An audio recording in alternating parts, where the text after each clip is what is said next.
Во всем мире отметили Международный день гражданской авиации, учрежденный ООН в 1992 году. В честь этого события члены движения «Ахмат» отправились в аэропорт чеченской столицы, чтобы поздравить сотрудников Грозный Авиа, а заодно провести экскурсию.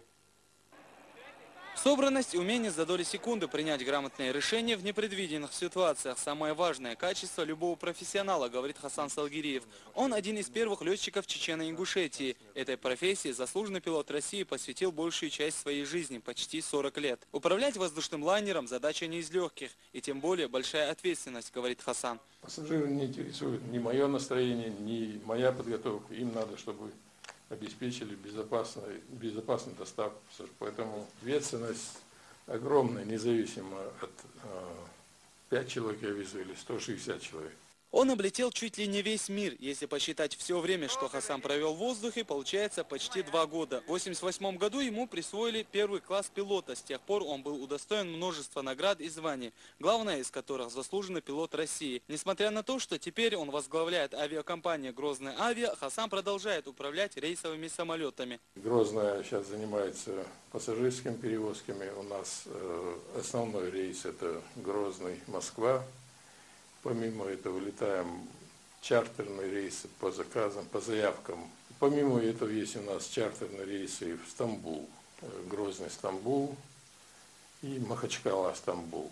Международный день гражданской авиации здесь проходит в обычной рабочей обстановке. Между тем, руководство Вайнах Авиа встречает гостей. Активисты общественно-молодежного движения «Ахмат» решили поздравить виновника торжества и заодно устроить экскурсию для воспитанников Шалинского революционного центра на территории аэропорта.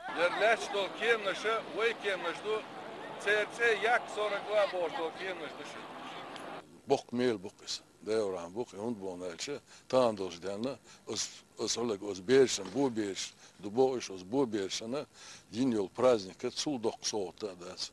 Мы привели этих детей в рамках программы по выбору профессии, и надеюсь, что в будущем они выберут именно эту профессию, потому что чем больше наших соотечественников будут именно в авиации, их будут узнавать и за рубежом, это будет плюсом для нашей республики. К работе аэропорта и в особенности летчиков дети проявили живой интерес. Им разрешили побывать в салоне авиалайнера Як-42, а некоторым удалось даже войти в образ пилота. За штурвалом воздушного судна ребята ведут себя по-детски беззаботно. Уважаемые пассажиры, соблюдайте спокойствие. Алхазур Керимов, Алан Такаев, Джамал Хаджалиев. Новости.